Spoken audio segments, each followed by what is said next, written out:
2024 T20 ලෝක කුසලානේ මොනවද වෙන වෙනස්කම්? ඔව් 2022 T20 ලෝක කුසලානේ අවසන් දැන් අපි කතා කරන්න ඕනේ 2024 T20 ලෝක කුසලානේ ගැන. අපි දන්නවා 2024 T20 ලෝක කුසලානේ තියෙන්නේ වෙස්ට් ඉන්දීස් වල සහ USA වල, ඒ කියන්නේ බටහිර හින්දියේ කොදේ දූපත් වල සහ ඇමරිකාවේදී. ඉතින් අපි කතා කරොත් එම මේ ටූර්නමන්ට් එකේ ගොඩක් වෙනස්කම් වෙලා තියෙනවා. ඉතින් 2021 22කට වඩා ගොඩක් වෙනස්කම් 2024 දී වෙලා තියෙනවා වෙන්න තියෙනවා. ඉතින් ඒ දේවල් ගැන තමයි අපි මේ කතා කරන්න හදන්නේ. ඉතින් මේ පාර ක්‍රීඩා කරේ කණ්ඩායම් 16ක් විතරයි. අපි දන්නවා ක්වොලිෆයර්ස් මුලින්ම ක්‍රීඩා කරා. ඊට පස්සේ ෆස්ට් රවුන්ඩ් එක ක්‍රීඩා කරා. ෆස්ට් රවුන්ඩ් එකේ ගෲප් දෙකකට කැඩිලා කණ්ඩායම් 4 ක්‍රීඩා කරා. එතනින් টপ 2 ටීම්ස් සුපර් 12 එකට ආවා. එතන කණ්ඩායම් 12යි. එතකොට අර අයින් වෙච්ච කණ්ඩායම් 4ක් තියෙනවා. ඒ කියන්නේ ෆස්ට් රවුන්ඩ් ගහපු ගෲප්ස් එකෙන් කණ්ඩායම් 4ක් අයින් වුණා. ඔක්කොම කණ්ඩායම් 16යි. ඉතින් මේ පාර කණ්ඩායම් 16ක් විතරයි ක්‍රීඩා කරේ. නමුත් මේ ෆෝමැට් එක සම්පූර්ණයෙන්ම වෙනස් වෙලා තියෙනවා. 2024 දී වෙනස් වෙන්න තියෙනවා. මම මේ දේවල් ගැන දැන් කතා කරන්නම්. මම කියවන්නම් මේ ආටිකල් එක.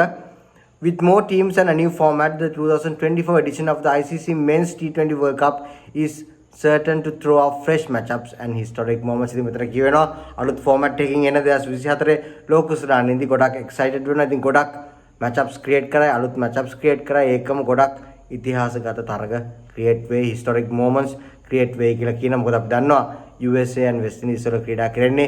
USA මේ තරගාවලිය ක්‍රීඩා කරනවා. මොකද ඒගොල්ලන්ට direct qualification එකක් හම්බුණා host හින්දා. ඉතින් මේක ඒගොල්ලෝ stage කරන හින්දා. මෙතන කියවෙනවා qualifying as host alongside the West Indies, the tournament will be a ground breaker for the USA hosting their first global event. ඉතින් ඇමරිකාව තමන්ගේ පළවෙනි global event එක තමයි මේ. ඔව් ක්‍රිකට් වලින් බැලුවොත් එහෙම පළවෙනි global event එක මේ වගේ මෙගා event එකක් ඔවුන්ට තියන්න හම්බ වෙනවා කියන්නේ. මම හිතන්නේ ඒක ඇත්තටම මේ crowd එක ආකර්ෂණය ලබා ගන්න පුළුවන් USA වගේ කණ්ඩායමකට. The 20 team tournament proper in 2024 will work in two phases before the knockouts, though in a different framework from the first round Super 12 format at the 2021 and 2022 editions. ඉතින් ඉතර කියවෙනවා 2021 සහ 22කට වඩා සාපේක්ෂව වෙනස් විදිහට තමයි මේ ෆෝමැට් එක යන්නේ. කණ්ඩායම් 20ක් ක්‍රීඩා කරනවා. කණ්ඩායම් 20 කොහොමද කැටගරයිස් වෙලා තියෙන්නේ කියලා මම කියන්නම්. The top 2 teams in each of the 4 groups of 5 will move to a Super 8 phase where the remaining sides will be split into 2 groups of 4. The top 2 in each group will then make their way to the semi-finals. ඒ කියන්නේ මෙතන මුලින්ම ක්‍රීඩා කරද්දී කාණ්ඩ 4ක් තියෙනවා. ඔව් groups 4ක්. A B C D කියලා කියමු. එක group එකක කණ්ඩායම් ඉන්නවා 5ක්. groups 4යි, එක group එකක කණ්ඩායම් 5යි, ඔක්කොම කණ්ඩායම් 20යි. එතකොට එතනින් හැම group එකේම first 2 වෙන teams දෙක යනවා Super 8 කියන තරගාවලියට. ඔව් Super 8 phase එකට තමයි යන්නේ. එක group එකක ඉන්නවා කණ්ඩායම් 5ක්. ඒ වගේ groups 4ක් තියෙනවා. කණ්ඩායම් 20යි. හැම group එකෙම top 2 teams යනවා ඉස්සරහට. එතකොට 2 යනවා. එතකොට ඔක්කොම කණ්ඩායම් 8ක් ඉස්සරහට යනවා. ඒ කණ්ඩායම් 8 ඊට පස්සේ කැඩෙනවා groups දෙකකට. තවත් කාණ්ඩ දෙකකට මේ කණ්ඩායම් 8 කැඩෙනවා. ඊට පස්සේ ඒ group එකේ ඒගොල්ලෝ ක්‍රීඩා කරනවා. එතකොට වෙන්නේ අර 4ක් ක්‍රීඩා කරන එක group එකකින් top 2 teams යනවා semi final එකට. අනිත් පැත්තෙන් top 2 teams යනවා semi final එකට. ඉතින් මම ආයෙත් මේක simplify කරලා කියන්නම්. කණ්ඩායම් 5ක් ක්‍රීඩා කරනවා. කාණ්ඩ 4ක් තියෙනවා. කාණ්ඩ 4ක කණ්ඩායම් 5ක් ක්‍රීඩා කරන එක කාණ්ඩයක කණ්ඩායම් 5ක් ක්‍රීඩා කරනවා. ඔක්කොම කණ්ඩායම් 20යි. මෙතනින් වෙන්නේ මේ එක කාණ්ඩයක ඒගොල්ලෝ ගන්නවා top 2 teams. එතකොට කාණ්ඩ 4ෙන් ඒගොල්ලෝ කණ්ඩායම් 8ක් ගන්නවා. ඒ කණ්ඩායම් 8 යනවා Super 8 එකට. ඒ 8 දෙකට බෙදෙනවා. 4 බෙදෙනවා. ඊට පස්සේ අර 4ෙන් top 2 teams යනවා semi finals වලට. ඉතින් අනිත් පැත්තෙනොත් top 2 teams semi finals වලට යනවා. How each team qualifies for the ICC Men's T20 World Cup. ඉතින් කොහොමද මේ කණ්ඩායම් සිලෙක්ට් වෙන්නේ කියලා කියවෙනවා. ඉතින් එතන අපි කතා කරොත් එහෙම as hosts the West Indies and the USA take up the first 2 spots of 2024. From their performance at the 2022 edition and the ICC T20 rankings cut off on November 14 determine the next 10 teams. ඔව් මෙතන අපි කතා කරොත් එහෙම අපි දන්නවා මේක host කරන්නේ USA සහ West Indies. ඉතින් මේ කණ්ඩායම් දෙකට automatic qualification එකක් හම්බෙලා තිනවා. අනිත් කණ්ඩායම් ටික තීරණය වෙන්නේ ඒක තීරණය කෙරුණා 2022 ලෝක කුසලානේදී ඒ টොප් 8 ගන්න කණ්ඩායම් ටික තමයි එතන වෙන්නේ. එතරයි ගෲප්ස් දෙකේ අපි දන්නවා සුපර් 12 ආවට පස්සේ ඒ ගෲප්ස් වල টොප් 4 ගත්ත කණ්ඩායම් 4. එක ගෲප් එකකින් 4යි. අපේ ගෲප් එකෙන් අපි ක්‍රීඩා කරපු ගෲප් එකේ අපි දන්නවා ශ්‍රී ලංකාව, ඕස්ට්‍රේලියාව, නවසීලන්තය, ඉංගලන්තය මේ 4 තමයි ක්වොලිෆයි වෙන්නේ උනේ. ඒ වගේම අනිත් පැත්තෙන් අපි දන්නවා ඉන්දියාව, පාකිස්තානය, දකුණු අප්‍රිකාව සහ නෙදර්ලන්තය. ඉතින් ඒ 4ට අමතරව USA සහ අපි දන්නවා වෙස්ට් ඉන්දීස් ක්වොලිෆයි වෙලා ඉන්න. මොකද ඒගොල්ලෝ හොස්ලා ඉඳා. ඒ වගේම රෑන්කින්ග්ස් බලනවා. ඉතින් රෑන්කින් වලට අනුව මේ කට් ඔෆ් එකක් දීලා තිනවා. කට් ඔෆ් එක තමයි නොවැම්බර් 14. ඉතින් නොවැම්බර් 14 දැන් අවසන්. ඒ කට් ඔෆ් එකත් එක්ක තවත් කණ්ඩායම් දෙකකට අවස්ථාවක් හම්බෙලා තියෙනවා. ඒ තමයි ඇෆ්ගනිස්තානය සහ බංග්ලාදේශ. ඉතින් මෙතන කියනවා the top 8 teams in Australia, top 4 in each Super 12 group. ඔව් අපේ කාණ්ඩේ top 4 ඒ කියන්නේ ඕස්ට්‍රේලියාව, ඉංගලන්තය, ශ්‍රී ලංකාව, නවසීලන්තය ඒ ටීම් 4. අනිත් කාණ්ඩේ ටීම් 4 ඒ කියන්නේ ඉන්දියාව, පාකිස්තානය, දකුණු අප්‍රිකාව සහ නෙදර්ලන්තය. ඒගොල්ලෝ යනවා ක්වොලිෆයි වෙනවා. ඒ වගේම රෑන්කින්ග්ස් වලට අනුව බංග්ලාදේශය සහ ඇෆ්ගනිස්තානය ක්වොලිෆයි වෙනවා කියලා තමයි මෙතන කියවෙන්නේ. ඊට පස්සේ අපි කතා කරොත් එහෙම මෙතන මේගොල්ලෝ මේ කණ්ඩායම් ටික දාලා තිනවා. West Indies, USA host, Australia, England, India, Netherlands, New Zealand, Pakistan, South Africa, Sri Lanka, Afghanistan, Bangladesh. මේ තමයි සිලෙක්ට් වෙච්ච කණ්ඩායම් ටික. කොහොමද ඒගොල්ලෝ සිලෙක්ට් වුනේ කියලා දාලා තිනවා. West Indies and USA hostලා විදිහට Australia, England, India, Netherlands, New Zealand, Pakistan, South Africa, Sri Lanka අර top 8 finish වෙච්ච හින්දා. ඒ වගේම ඇෆ්ගනිස්තාන්, Bangladesh next best T20 rankings වලින් නොවැම්බර් 14ට කලින් ඒගොල්ලන්ට අවස්ථාවක් හම්බුණා ඒ rankings හොඳට තියාගෙන qualify වෙන්න. The final 8 spots of the 2024 tournament will be decided in regional play. ඔව් තව කණ්ඩායම් 8ක් තියෙනවා. දැන් කණ්ඩායම් 12ක් confirm 4-4 8යි. ඒතකොට rankings වලින් ආපු කණ්ඩායම් 2යි. ඒකම West Indies සහ USA host කරන කණ්ඩායම් 2යි. කණ්ඩායම් 12යි. තව කණ්ඩායම් 8ක් එන්න ඕන. ඉතින් ඒ කණ්ඩායම් 8 එන්නේ කොහොමද කියලා මම කියන්නම්. ඒ කණ්ඩායම් 8 මේගොල්ලෝ regional විදිහට තමයි play කරන්නේ. ඒ කියන්නේ ඇමරිකා, ඇෆ්‍රිකා, ඒෂියා මේ වගේ කඩලා එතනින් ක්‍රීඩා කරනවා. අපි කතා කරමු ඒක ගැන. Regional qualifiers to decide remaining teams. Moving away from the global qualifier framework, the 2024 tournament will see an added emphasis through the regional action that will determine the final spots. region විදිහට කඩලා තමයි මේගොල්ලෝ කණ්ඩායම් select කරන්නේ. එහෙම නැත්නම් global policy එකක් නෙමෙයි. අර ඉස්සර කරා වගේ system එකක නෙමෙයි යන්නේ. මේගොල්ලෝ වැඩි කණ්ඩායමකට අවස්ථාවක් ලබා දීලා තියෙනවා. ඉතින් regionally තමයි මේගොල්ලෝ සිලෙක්ට් කරන්නේ. එහෙම නැත්නම් global perspective එකකින් නෙමෙයි. මම කිව්වා වගේ Africa, Asia and Europe will have 2 qualification spots with 1 spot for both Americas and East Asia Pacific regions. region 5ක් Africa, Asia, Europe මේගොල්ලන්ට කණ්ඩායම් 2 ගානේ ඉදිරිපත් කරන්න පුළුවන්. ඒ කියන්නේ ඒගොල්ලන්ගේ qualifiers තිබ්බට පස්සේ එතනින් කණ්ඩායම් 2ක් ඒගොල්ලෝ සිලෙක්ට් කර ගන්නවා. ඒ කියන්නේ ඇෆ්‍රිකා වලින් කණ්ඩායම් 2යි, ඒෂියා වලින් කණ්ඩායම් 2යි, යුරෝප් වලින් කණ්ඩායම් 2යි. ඊට පස්සේ කණ්ඩායම් 6ක් විතර හැදලා තියෙනවා. අනිත් ස්පොට්ස් ටික අපි කතා කරලා තමයි ඇමරිකා වලින් එක කණ්ඩායමයි, ඊස්ට් ඒෂියා පැසිෆික් රීජන් එකකින් එක කණ්ඩායමයි. එතකොට එතන කණ්ඩායම් 2යි, අතර කණ්ඩායම් 6යි, ඔක්කොම කණ්ඩායම් 8ක් වෙනවා. ඉතින් ඒ 8 එකතු වෙනවා අර 12ට. කිව්වාගේ අපි කතා කරමු regions. Africa 2 spots, America 1 spot, Asia 2, East Asia Pacific 1, Europe 2. මේ තමයි qualify වෙන teams ගාන. Africa ගැන කතා කරොත් මේගොල්ලෝ මේ note එකක් දාලා තියෙනවා. Africa ගැන regional qualifying spots දෙකක් තියෙනවා. While South Africa claimed 2024 qualification by virtue of the top 8 finish, Zimbabwe were unable to capitalize on their strong start to the campaign, finishing last in the Super 12 group to be sent back to regional qualification. මෙතන කියනවා අපි Africa ගැන කතා කරත් එහෙනම් දකුණු අප්‍රිකාව ආයත්, සිම්බාබ්වේ ආයත් මේ කණ්ඩායම් දෙකම ක්‍රීඩා කරා. දකුණු අප්‍රිකාව ක්වොලිෆයි වුණා. මොකද ඒගොල්ලෝ top 8 වල ෆිනිෂ් වෙච්ච හින්දා. නමුත් සිම්බාබ්වෙට අවස්ථාවක් හම්බුනේ නැහැ. ඒගොල්ලෝ ඒ ගෲප් එකේ අන්තිම එකකින්ද ඒගොල්ලන්ට නැවතත් ක්‍රීඩා කරන්න වෙනවා මේ regional qualification එක. Joining them is Namibia, who failed to advance past the first round of the tournament, though the pair look short prize favourites to return in 2024 by claiming the 2 spots from the Africa qualifier in 2023. I think මේකල predict කරනවා අනික් කණ්ඩායම තමයි නැමිබියා කණ්ඩායම. නැමිබියා කණ්ඩායමත් මේ පාර ලෝක කුසලානේ ක්‍රීඩා කරා. ශ්‍රී ලංකාව පරාජයටපත් කරා. නමුත් ඔවුන්ටත් ඇඩ්වාන්ස් වෙන්න හම්බුන්නේ නැහැ. ඔවුන් සුපර් 12 ආවෙත් නැහැ. ඉතින් මේකලෝ කියන විදිහට සිම්බාබ්වේ නැමිබියා ඊළඟ පාරත් ගොඩක් දුරට ක්වොලිෆයි වෙයි ඇෆ්‍රිකා රීජන් එකෙන්. ඒගොල්ලන්ට තමයි අවස්ථාව තියෙන්නේ ඇෆ්‍රිකා රීජන් එකෙන් මේ ලෝක කුසලා නියෝජනය කරන්න කියලා මෙතන මේ ආටිකල් එකේ කියවෙනවා. ඒක මේගොල්ලෝ කියනවා in saying that recent history would suggest the task for the sides will be no cakewalk in a region with a broad threat of regional talent. Uganda, who upset Namibia in a recent T20I series, would make the biggest claim to topple the big boys. But even the men known as the cricket cranes were tested in recent African qualifying for 2022, also losing a one-run thriller to Kenya. කෙන්යාව උගන්ඩාවත් ඉන්න හොඳ fight එකක් ලබා දෙන්න. Under 19 success across the region suggests party will show on the senior front.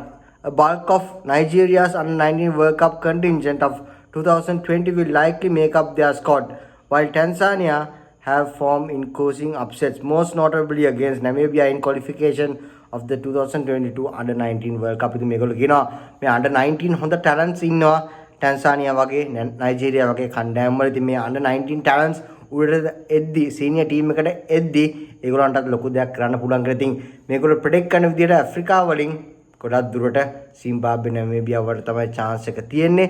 නමුත් උගන්ඩා කෙන්යා ඉන්න හොඳ fight එකක් දෙන්න. ඒ වගේම young players-ත් එක්ක ඉන්නවා නයිජීරියා ටැන්සානියා. මේ කණ්ඩායම් වලට chance එකක් තියෙනවා කියලා. ඉතින් ඒ කොහොම වෙතත් කණ්ඩායම් දෙකක් විතරයි ඇෆ්‍රිකාව වලින් එන්නේ. ඊට පස්සේ අපි කතා කරමු ඇමරිකාස් ගැන. qualification spot එකයි එක කණ්ඩායමකට විතරයි ඇමරිකාව වලින් එන්න පුළුවන්. ඉතින් අපි ඒක ගැන කතා කරමු.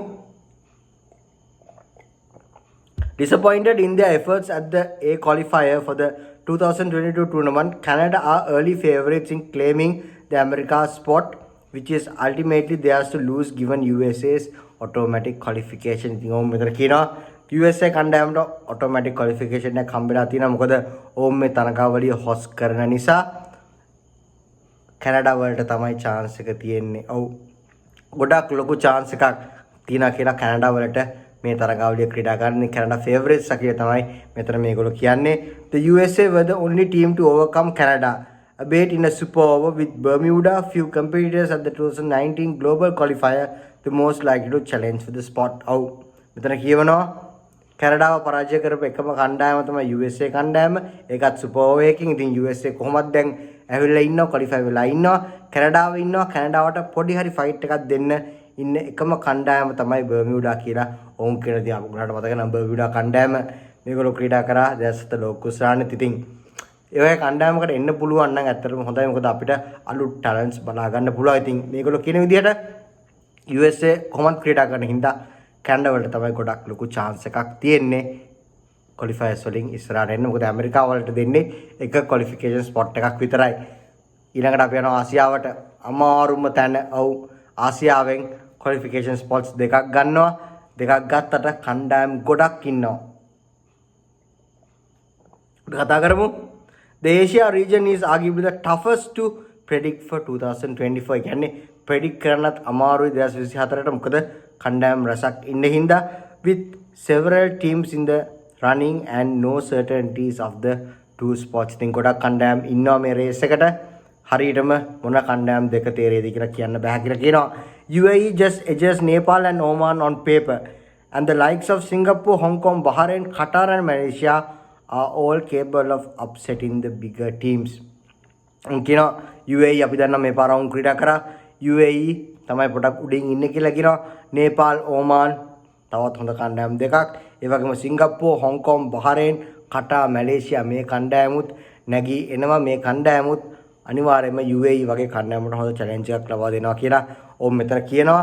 UAE had the opportunity to claim automatic qualification through the 2022 event, though failed to progress to Super 12 stage in the hopes of finishing in the top 4 of one of the groups. ඉතින් ඔවුන්ට බැරි වුණා Super 12 යන්න. ඒකින්ද ඔවුන්ට මේ qualify වෙන එකත් බැරි වුණා කියලා කියනවා. ඉතින් ඒෂියාවල ගොඩක් ටෆ් අපි කතා කරොත් එහෙම ඔව් මොන කණ්ඩායම ඉස්සරහට එයිද දන්නේ නැහැ. ඉතින් ගොඩක් අය ප්‍රෙඩික්ට් කරනවා UAE සහ නේපාල් වලට ගොඩක් ලොකු chance එකක් තියෙනවා කියලා qualify වෙන්න. මොකද ආසියාවට qualification spots දෙකක් දෙනවා. ඊට පස්සේ අපි කතා කරන්න ඕනි East Asia Pacific එක ගැන. East Asia Pacific එකටත් අපි දෙන්නේ එක qualification spot එකක් විතරයි.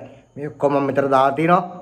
අපි East Asia ගැන කතා කරොත් එහෙම one of the stories of the 2021 T20 World Cup, Papua New Guinea have theoretically easier run in the cycle of 2024 with an automatic spot for the top 8 for the top East Asia Pacific team. ඉතින් Papua New Guinea ගැන තමයි මේගොල්ලෝ කියන්නේ. Papua New Guineaට ගොඩක් ලොකු chance එකක් තියෙනවා කියලා මේ East Asia Pacific එකේ top කරලා ඉන්න ඉස්සරහට යන්න තේතර කියනවා. The winners of the sub-regional A qualifier earlier in the year Vanuatu would likely pose the biggest threat to the Bermudes, while the Philippines, buoyed by their appearance at the global qualifier A for the 2022 tournament, are sure to make their presence felt. ඉතින් අවුන් කියනවා Vanuatu මේ කණ්ඩායමත් ගොඩක් ලොකු challenge එකක් ලබා දෙන්න පුළුවන්. ඒ වගේම ෆිලිපීන් කණ්ඩායමත් ඉන්නවා කියලා මෙතන කියවෙනවා. Japan, the winner of sub-region qualifier B and boosting an under-19 World Cup appearance in 2022, will also feature at the next year's regional qualifier. I think Japan උත් ඉන්නවා. Japan ඉතාමත් හොර ක්‍රීඩා කරලා කියලා කියනවා sub-region qualifier B එකේ. ඒ වගේම under-19 World Cup එකේ තොන් ක්‍රීඩා කරලා තියෙනවා. ඉතින් මේගොල්ලෝ කියනවා Japan කණ්ඩායමට threat එකක් දෙන්න පුළුවන් කියලා. නමුත් මේ East Asia Pacific එකේ ගොඩක් දුරට qualify වෙන්න පුළුවන් කණ්ඩායම Papua New Guinea කියලා තමයි මේගොල්ලෝ කියන්නේ. ඒ වගේම මම කිව්වා වගේ පිලිපීන ඉන්නවා, Vanuatu ඉන්නවා, Japan ඉන්නවා. මේ කණ්ඩායමුත් හොඳ ෆයිට් එකක් ලබා දෙයි. මොකද අපි හැමදාම කියනවා වගේ ක්‍රිකට් කියන්නේ අවිනිශ්චිත ක්‍රීඩාවක්. ඊළඟට යමු යුරෝප් වලට qualification spots දෙකක් ලබා දෙනවා යුරෝපයට. The butterfly effect of Netherlands' shock win over South Africa during the 2022 T20 World Cup is a positive one for the European region. Now නෙදර්ලන්ත කණ්ඩායම කවුරුත් හිතා ගන්න බැරි විදියට වුන්ට අවස්ථාවක් හම්බුණා. දකුණු අප්‍රිකානු කණ්ඩායම පරාජයට පත් කළා. දකුණු අප්‍රිකා කණ්ඩායම ටූර්නමන්ට් එකෙන් එළියට ඇදලා දාන්න ඉතින් සෙමි ෆයිනල්ස් යන්න හිටපු කණ්ඩායමක් නියත වශයෙන්ම ඒ ෂෝ එක උන්ට තිබ්බා. නමුත් නෙදර්ලන්තේ උන්ව පරාජයට පත් කරලා පාකිස්තානයට අවස්ථාවක් හම්බුණා. ඒකත් එක්කම සෙමි ෆයිනල්ස් එකට යන්න. ඉතින් මේකෙන් මේ යුරෝප් වලට තවත් අනිත් කණ්ඩායම් වලට ගොඩක් chance එකක් හම්බෙලා තියෙනවා. මොකද නෙදර්ලන්තය already qualify වෙලා ඉන්න හින්දා. ඉතින් finishing in the top 8 in Australia, Scott Edwards side have already booked 2024 and means qualification for the rest of the teams on their continent is easy. I think මම කිව්වා වගේ මේගොල්ලෝ qualify වෙලා තියෙන හින්දා අනිත් කණ්ඩායම් වලට දැන් හොඳ chance එකක් තියෙනවා qualify වෙන්න. Well, easier in theory at least. Emerging teams will likely challenge the well-established sides in what is a booming cricket region. In Europe වල cricket දැන් හොඳට නැගීගෙන එනවා. Jersey and improving Germany are the biggest threats in overthrow the likes of Scotland and Ireland, though cases can be made for 3 sub-regional groups winners Italy, Austria and Denmark. ඉතින් එතන කියවෙනවා ගොඩක් දුරට Europe වලින් එන්නේ. අපි දන්නවා මේ පාරත් උන් ක්‍රීඩා කරා අයර්ලන්තය සහ ස්කොට්ලන්තය. ඉතින් ඒක මං හිතන්නේ අනිත් කණ්ඩායමට අමාරු වෙයි බීට් කරන්න. නෙදර්ලන්තය, අයර්ලන්තය, ස්කොට්ලන්තය මේ කණ්ඩායම මේ පාරත් ක්‍රීඩා කරා. නෙදර්ලන්තය කොහොමද ක්‍රීඩා කරනවා. අයර්ලන්තය සහ ස්කොට්ලන්තයට ගොඩක් ලොකු chance එකක් තියෙනවා qualify වෙන්න. නමුත් මේගොල්ලෝ කියනවා ජර්සි වගේ කණ්ඩායම් දැන් improve වෙලා තියෙනවා. ජර්මනි වගේ කණ්ඩායම් දැන් improve වෙලා තියෙනවා. ඒ වගේම ඉටලි, ඕස්ට්‍රේලියා, ඩෙන්මාර්ක් මේගොල්ලොත් මේ ෆයිට් එකේ ඉන්නවා කියන එක තමයි මෙතන කියවෙන්නේ. නමුත් ගොඩක් ලොකු chance එකක් තියෙන්නේ අයර්ලන්ඩ් සහ ස්කොට්ලන්ඩ් වලට යුරෝප් වලින් එන්න. ඊස්ට් ඒෂියා පැසිෆික් වලින් ගොඩක් ලොකු chance එකක් තියෙනවා පැපුවා නිව් ගිනි වගේ කණ්ඩායමකට එන්න. ඒෂියා වලින් ගොඩක් ලොකු chance එකක් තියෙනවා UAE and නේපාල් වලට එන්න. ඇමරිකාව වලින් ගොඩක් ලොකු chance එකක් තියෙනවා කැනඩා වලට එන්න. මේ තමයි ඉතුරු කණ්ඩායම් 8. ඉතින් එහෙම වුණොත් ඉතුරු කණ්ඩායම් 8 මේ කණ්ඩායම් 8 වෙයි කියලා තමයි කියවෙන්නේ. ඉතින් අපි බලන් ඉම්මු කොයි විදිහට මේ ලෝකුස්ලානය වෙයිද කියලා. ඉතින් ඒකම තව ප්‍රෙඩික්ෂන්ස් දීලා තිනවා.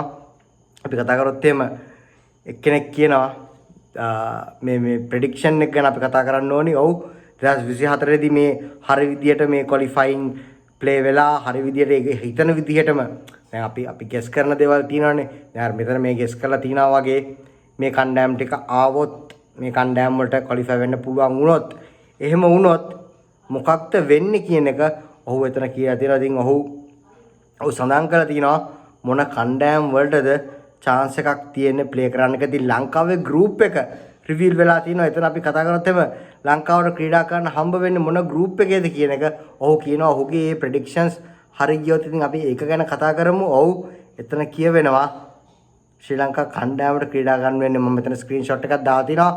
මයිකල් ඇප්ටන් තමයි මේක කියන්නේ.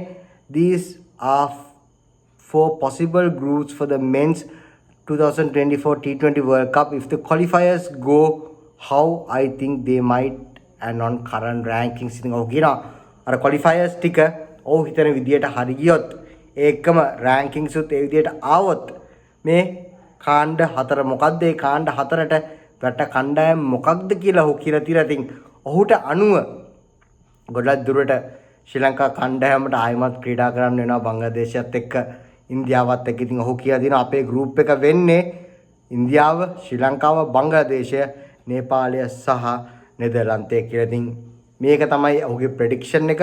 ඔහු කියන්නේ මේ ක්වොලිෆයර්ස් මාර්කුවගේ රීජනල් ක්වොලිෆයර්ස් ගහනවා.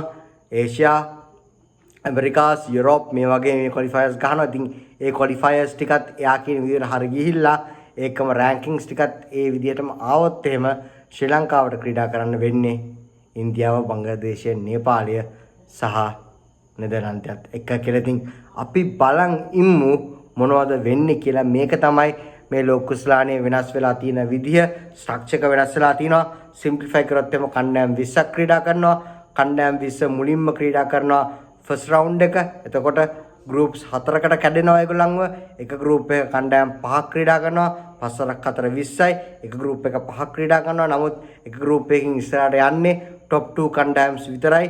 පළවෙනි ෆිනිෂ් කරන කණ්ඩායම් දෙක යනවා. හැම එකෙම දෙක ගාන යනවා. දෙක ගාන 4ක් කියන්නේ 8ක් යනවා. සුපර් 8 එකකට යනවා. එතනට 8ක් ගියාට පස්සේ ගෲප්ස් දෙකකට කැඩෙනවා. 4 කැඩෙනවා. ඊට පස්සේ අර හතරෙන් টොප් 2 ටීම්ස් ගන්නවා. මේ හතරෙනුත් টොප් 2 ටීම්ස් ගන්නවා. ඒගොල්ලෝ සෙමි ෆයිනල් එක ක්‍රීඩා කරනවා. අවසානයේදී ෆයිනල් එක ක්‍රීඩා කරනවා. ඉතින් එහෙම තමයි ටූර්නමන්ට් ස්ට්‍රක්චර් එක හැදලා තියෙන්නේ. ගොඩක් කණ්ඩායම් වලට අවස්ථාව තියෙනවා. මේ පාර වගේ නෙමෙයි කණ්ඩායම් 16ක් වක් නෙමෙයි කණ්ඩායම් 20ක් ක්‍රීඩා කරනවා. ඒ වගේම රීජනල් ක්වොලිෆයර්ස් යන්නේ ග්ලෝබල් ක්වොලිෆයර්ස් නෙමෙයි.